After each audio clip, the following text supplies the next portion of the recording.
पहाड़ों पर भी हम जिस तरह का बुनियादी ढांचा विकसित कर रहे हैं, लगता नहीं है कि वो हिमालय जो कि एक नया पहाड़ है वो उसको बर्दाश्त कर पा रहा है। क्या आपको नहीं लगता है कि हम थोड़े अधीर हो रहे हैं बुनियादी ढांचा सुविधाओं के लिए?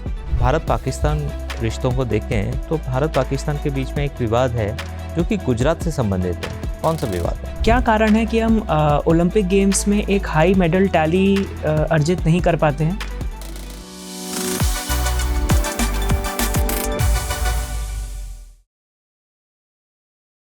श्रीमान आपके कम इन। नमस्ते सर। नमस्ते। नमस्ते, बैठिए। शुक्रिया सर। आपको क्या पुकारूं, जयसुख भाई? सर मेरा नाम फेमिन है। जयसुख भाई मेरे पिताजी का नाम है। अच्छा, फेमिन आपका नाम है। Yes sir. तो ये नाम थोड़ा सा ऑड लग रहा है। Yes sir. क्या मतलब है इस शब्द का? सर गुजराती में मीन का अर्थ होता है इच्छा शक्ति, और फे एक तरह से एक आगे जुड़ा हुआ शब्द है जिसका अर्थ होता है मजबूत, यानी कि मजबूत इच्छा शक्ति। पर एक यूनिक नाम था, इसलिए अब मेरे माता पिता ने रखा है ताकि एक आइडेंटिटी बने। तो क्या ये गुजराती भाषा का सामान्य शब्द है? सर नहीं, सामान्य शब्द नहीं है, किंतु एक जुड़ा हुआ शब्द है। अच्छा, अपनी तरफ से बनाया गया है। यस सर, बनाया गया। ठीक है। चूंकि आप अच्छे खासे एग्जीक्यूटिव इंजीनियर के रूप में काम कर रहे थे, यस सर। आप पेट्रोलियम इंजीनियरिंग आपने पढ़ाई Yes, की sir. है। पेट्रोलियम इंजीनियरिंग की गुंजाइश बहुत अच्छी है, फैसिलिटीज़ बहुत अच्छे मिलते हैं, पे पैकेज बहुत अच्छा रहता है, ऑर्गेनाइजेशन में रिकग्निशन भी अच्छा रहता है। तो एक नौकरी से आदमी यही सब तीन चीज़ें चाहता है कि समाज में प्रतिष्ठा हो, संगठन के अंदर पहचान हो और आर्थिक सुविधाएं भी पर्याप्त मात्रा में हो। फिर वो छोड़ के आप पारामिलिट्री फोर्स में क्यों आना चाहते हैं? सर हमारे एक सदस्य वो पुलिस सर्विस से जुड़े हुए थे, तो यूनिफॉर्म के लिए मुझे लगाव था, लेकिन उनका ये मार्गदर्शन था कि मेरे पास एक विकल्प हमेशा होना चाहिए। इसके लिए मैंने दोनों विकल्प के लिए आगे बढ़ा, क्योंकि यूनिफॉर्म सर्विस में वही मर्यादा होती है। इसके लिए अभी मैंने फिलहाल यूनिफॉर्म सर्विस के लिए ज़्यादा ध्यान दिया। तो आप टोरेंट गैस लिमिटेड में काम कर रहे थे? जी सर। टोरेंट तो बेसिकली कई सेक्टर में काम करता है, फार्मास्यूटिकल में भी इसका नाम है। गैस प्रोडक्शन में ये कब एंटर हुआ? गैस प्रोडक्शन में सर जब 9th सिटी गैस डिस्ट्रीब्यूशन की बिडिंग हुई थी, उस वक्त 2015 के पास उन्होंने एंट्री किया गुजरात से। अभी वो उत्तर प्रदेश, कर्नाटक, आंध्र प्रदेश और मध्य प्रदेश में कार्यरत है। टोरेंट रियल एस्टेट में भी एक्टिव है? जी नहीं सर, अभी तक मुझे आइडिया नहीं है। मेनली पावर, फार्मा और गैस सेक्टर में। ठीक है। पावर प्लांट अहमदाबाद को पावर सप्लाई करता है? जी सर। कब ऑपरेशनल हुआ? क्षमा चाहता हूँ सर, इसका मुझे आइडिया नहीं है, मैं ज़रूर इस पर पढ़ूंगा। ठीक है। ये बताएं कि हम लोग लगातार ये कोशिश कर रहे हैं कि स्वच्छ ईंधन का उत्पादन करें। जी सर। और अक्षय ऊर्जा का उत्पादन भी करें। सरकार ने क्या क्या पहल की है स्वच्छ ऊर्जा में, अक्षय ऊर्जा में? सर स्वच्छ ऊर्जा के लिए सरकार का ये उद्देश्य है कि हम स्व ऊर्जा से स्वावलंबी भारत बने। इसके लिए हमने बायोफ्यूल, सौर ऊर्जा, वायु ऊर्जा और हाइड्रोजन टेक्नोलॉजी की ओर हम अग्रसर बढ़ रहे हैं। मध्य प्रदेश में एक पहला और सबसे बड़ा फ्लोटिंग सोलर पैनल प्रोजेक्ट था। Yes sir. वो अभी एक प्राकृतिक आपदा में वो काफ़ी उसको क्षति हुई है। जी सर। इस अनुभव से आपको क्या लगता है कि इस तरह का एडवेंचरस प्रोजेक्ट हमें चलाना चाहिए? सर प्रोजेक्ट्स में कई सारी दिक्कतें आ सकती है, साइक्लोन की वजह से या ज़्यादा बारिश होने की वजह से। हमें सुनिश्चित कर रहे हैं कि किस तरह से सस्टेनेबल वे में जाए, कि कोई भी आपदा आए, ये नेचुरल हो या मैन मेड हो, कि वो रेजिस्ट कर पाए। जिस पर आगे बात हो रही है कि जिस तरह से कुछ इस तरह से मटेरियल ऐड किए जाए कि यदि कोई इम्पैक्ट आता है तो वो एब्जॉर्ब कर ले और आगे की ओर जो सस्टेनेबल इंफ्रा है वो हम बना पाए, जो अभी कच्छ में और राजस्थान में ये कार्यरत है। पहाड़ों पर भी हम जिस तरह का बुनियादी ढांचा विकसित कर रहे हैं, लगता नहीं है कि वो हिमालय जो कि एक नया पहाड़ है और वो उसको बर्दाश्त कर पा रहा है। क्या आपको नहीं लगता है कि हम थोड़े अधीर हो रहे हैं बुनियादी ढांचा सुविधाओं के लिए और धारणीयता के पहलू की उपेक्षा कर रहे हैं? सर जब इकोलॉजी फ्रेजाइल होती है, हमें उनका ध्यान देना चाहिए, जो कि सर लगातार हम दे रहे हैं कि जो स्टेबल इंफ्रा है उन्हीं पर हम माउंटेड जो सोलर पैनल्स है वहाँ पर लगाए। जो फ्रेजाइल इकोसिस्टम है वहाँ पे हम ये कोशिश कर रहे हैं कि उनको नेट के द्वारा एक तरीके से सुरक्षित किया जाए, उसके बाद कोई भी इंफ्रास्ट्रक्चर आगे बढ़ाया जाए ताकि वो सस्टेनेबल वे में लंबे समय तक कार्य कर पाए। ठीक है, मेरा अंतिम प्रश्न है फेमिन। कई प्रांतों में पुराने नाम बदल के नए नाम शहरों के रखे जा रहे हैं। अहमदनगर, औरंगाबाद महाराष्ट्र में हाल फिलहाल में नाम बदल दिए गए। आपको नहीं लगता कि अहमदाबाद का नाम भी बदलना चाहिए? सर, अहमदाबाद की नाम बदलने की कुछ मांग उठी थी, किंतु हम इतिहास में देखते हैं तो उसके दो पहलू है। जो इससे पहले जो नाम था वो नाम काफ़ी छोटा शहर था। जो अभी का फिलहाल का अहमदाबाद है, जो उस वक्त के शासन अहमद शाह ने बनाया हुआ है, वो उसकी दृष्टि से समान है, जिसकी वजह से उत्पादन क्षमता में बढ़ोतरी हुई और अहमदाबाद का जो शहरीकरण हुआ वो उस समय के दौरान हुआ। इसलिए अभी का जो नाम है सर वो उचित है, उसके बदलना योग्य नहीं। ठीक है फेमिन। फेमिन, ये बताइए कि स्टैच्यू ऑफ यूनिटी जी सर। कहाँ स्थित है? सर ये एकता नगर में स्थित है, गुजरात के। गुजरात में। अच्छा, जैसे स्टैच्यू ऑफ यूनिटी बनाई गई है तो इसी तरीके से भारत में कुछ और स्टैच्यूज भी बनाई गई हैं, जैसे कि स्टैच्यू ऑफ प्रॉस्पेरिटी है, स्टैच्यू ऑफ इक्वालिटी है, सर। ठीक है, और एक स्टैच्यू ऑफ वननेस भी हाल फिलहाल में इनॉग्रेशन हुआ है। ये तीनों बताइए किन के ऊपर बनाई गई है और कहाँ है लोकेशन?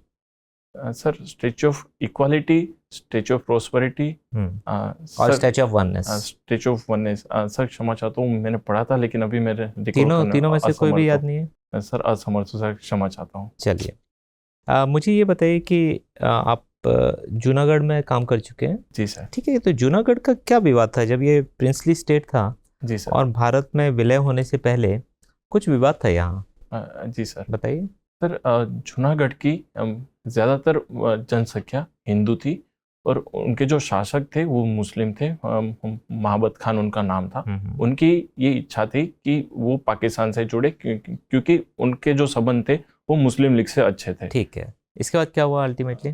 उसके बाद जो जनता का विद्रोह हुआ और वहाँ पर जनता ने ये मांग की और ये जनता की मांग देखते हुए वहाँ के जो नवाब थे वो पाकिस्तान चले गए और जो वड़ा प्रधान थे कुछ रेफरेंडम प्लेबिसाइट ऐसा कुछ कराया गया था, क्या हुआ था वहाँ? जब नवाब पाकिस्तान चले गए उसके बाद रेफरेंडम हुआ और 98% लोगों ने हिंदुस्तान में विलय होने की बात कही और उनके बाद विलय हो गया। ठीक है, अभी अगर हम भारत पाकिस्तान रिश्तों को देखें तो भारत पाकिस्तान के बीच में एक विवाद है जो कि गुजरात से संबंधित है। कौन सा विवाद है? ये सर, ये सर क्रिक का विवाद है।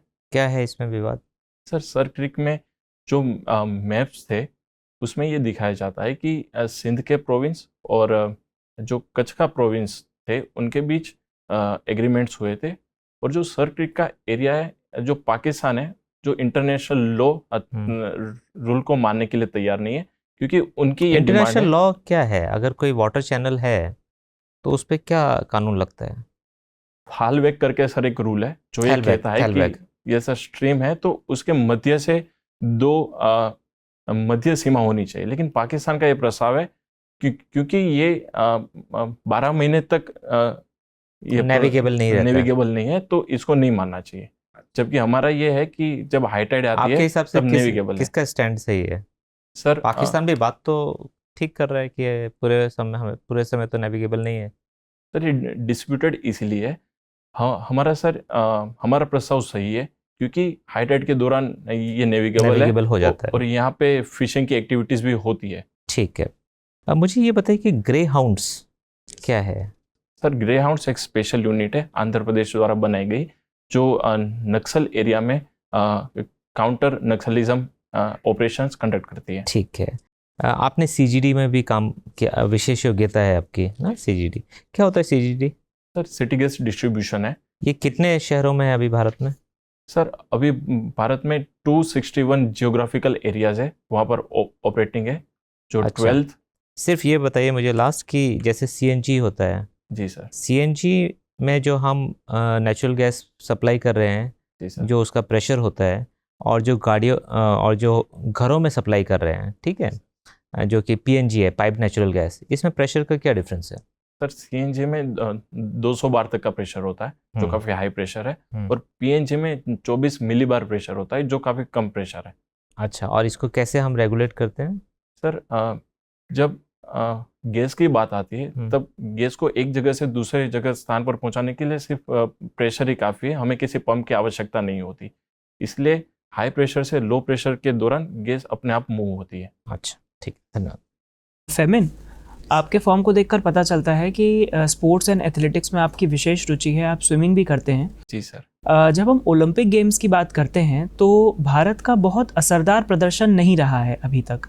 क्या कारण है कि हम ओलंपिक गेम्स में एक हाई मेडल टैली अर्जित नहीं कर पाते हैं? सर स्पोर्ट्स क्षेत्र में यदि हमें आगे बढ़ना है तो कुछ महत्वपूर्ण मापदंड होते हैं। एक होता है मार्गदर्शन, प्रोत्साहन, संसाधन और मेहनत। हमारा जो अभी स्थिति है उसमें जो हमारा स्पोर्ट्स बजट है वो 4000 करोड़ है। तो जब चाइना का स्पोर्ट्स बजट है वो हमसे 80 गुना ज़्यादा बड़ा है, तो सर हमें इंफ्रा पर ज़्यादा फोकस करना चाहिए।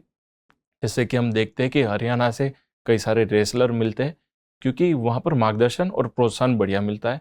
नॉर्थ ईस्ट प्रदेश से हमें बॉक्सिंग प्लेयर्स मिलते हैं क्योंकि मार्गदर्शन प्रोत्साहन है। ठीक है, आप मुझे कुछ ऐसे गवर्नमेंट इनिशिएटिव्स का नाम बताइए जो स्पोर्ट्स प्रमोशन के लिए गवर्नमेंट काम कर रही है, और साथ ही साथ ये भी बताइए कि ये जो इंटरनेशनल इवेंट्स होते हैं, गेम्स होते हैं, जैसे ओलंपिक्स हो गया, एशियन गेम्स हो गया, क्या इनमें मेडल टैली बढ़ाने का हमने कोई टारगेट भी सोचा हुआ है?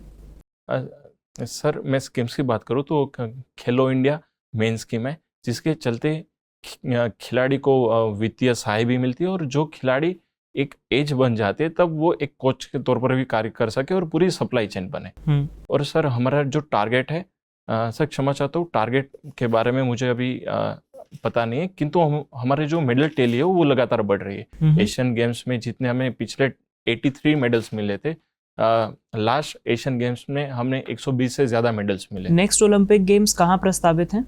सर 2024 के इस साल का ओलंपिक पेरिस में। ठीक है।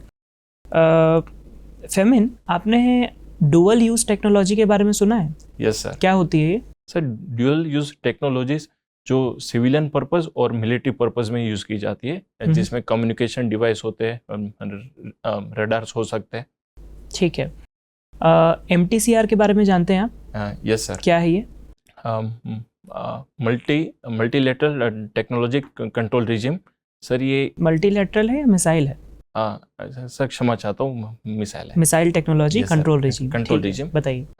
सर ये ट्रीटी है जिसके चलते सभी देशों की सहमति बनती है कि किस टेक्नोलॉजी को किस देश तक सीमित रखना है।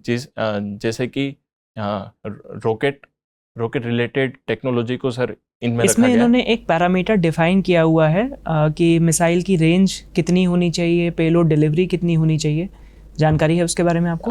ये सर जो हमारी ब्रह्मोस मिसाइल थी उनकी सर लिमिट पहले रखी गई थी 300 किलोमीटर तक, जब हम इनका हिस्सा नहीं थे और उस वक्त हम इससे अतिरिक्त प्रावधान नहीं बना सकते थे, लेकिन अब हम जो हिस्सा हो गए इसलिए हमने इनकी रेंज बढ़ाकर कब ज्वाइन किया इंडिया ने MTCR? सर हमने इनको 2018 में ज्वाइन किया है। श्योर हैं आप 2018 के बारे में? सर क्षमा चाहता हूँ, यदि नहीं होगा तो मैं फिर से एक बार पढ़ूंगा 2018 के बारे में। मेरा अंतिम प्रश्न आपसे, भारत ने अभी हाल ही में मिसाइल टेक्नोलॉजी के क्षेत्र में एक बहुत इम्पॉर्टेंट परीक्षण किया है जिसका संबंध दिव्यास्त्र नाम की एक मिसाइल से है। सर। क्या खासियत है इस मिसाइल की? सर इसकी खासियत ये है कि ये मल्टीपल वॉरहेड ले जा सकता है और साथ ही में मल्टीपल टारगेट को अचीव कर सकता है। इसलिए इनको multiple independently re entry vehicle कहा जाता है। ठीक है, शुक्रिया। आप सूरत से के रहने वाले हैं और मैं देख रहा था आपका पता बॉम्बे मार्केट के पास है। Yes sir. बॉम्बे मार्केट कपड़ों का बहुत बड़ा मार्केट है, आपको पता ही है। Yes sir. और सूरत कपड़ों का कारखाना बढ़ा है परंपरागत तौर पर, लेकिन इधर अब कपड़ा उद्योग नाना प्रकार के समस्याओं से जूझ रहा है। क्या बता सकते हैं क्या क्या समस्याएं हैं अभी? सर मुख्य 2 समस्या है। एक समस्या है न्यू टेक्नोलॉजी की आवश्यकता है, जो अभी ओल्ड टेक्नोलॉजी लूम्स चल रहे हैं उनको शिफ्ट करने की आवश्यकता है। और सर दूसरी समस्या ये है कि स्केलिंग के तौर पर कि जो छोटे छोटे यूनिट्स हैं इनको इंटीग्रेट करने की आवश्यकता है, और पूरी सप्लाई चेन को एक जगह पर यदि इकट्ठा किया जाएगा तो जो कॉस्ट है वो कम होगी। और सर तीसरी ये समस्या है कि हम नेचुरल फाइबर्स पर ज़्यादा फोकस कर रहे हैं, जबकि वर्ल्ड मैन मेड फाइबर्स पर ज़्यादा ध्यान दे रही है। या हम ये कहें कि हम नेचुरल फाइबर के जो तुलनात्मक लाभ हैं वो उपभोक्ताओं तक कुशलता के साथ पहुंचा नहीं पा रहे हैं, क्योंकि सिंथेटिक फाइबर उतना कंफर्टेबल कभी नहीं हो सकता जितना कि नेचुरल फाइबर है। हम अपनी अच्छी चीज़ों की अच्छाई व्यक्त नहीं कर पा रहे हैं, बता नहीं पा रहे हैं, समझा नहीं पा रहे हैं। सर नेचुरल फाइबर्स कंफर्टेबल के हिसाब से अच्छे होते हैं, किंतु मैन मेड फाइबर्स जब कमर्शियल यूज़ हम करते हैं वर्ल्ड में तब उनकी अहमियत बढ़ जाती है। एक इंसानी तौर पर हमें नेचुरल फाइबर ज़्यादा पसंद आते हैं, किंतु कमर्शियल वे में जो भी इक्विपमेंट्स हम बनाते हैं, हम मैन्युफैक्चरिंग सेक्टर में बढ़ना चाहते हैं, तो वहाँ पर सर हमें मैन मेड फाइबर ज़्यादा चाहिए। जैसे कि सर रेशो है, वर्ल्ड में 70% मैन मेड बनते हैं और 30% नेचुरल होते हैं, किंतु इंडिया में 30% मैन मेड होते हैं और 70% नेचुरल फाइबर्स मिलते हैं। ठीक है, फिर मैंने आपका इंटरव्यू हो गया, आप जा सकते हैं। शुक्रिया सर।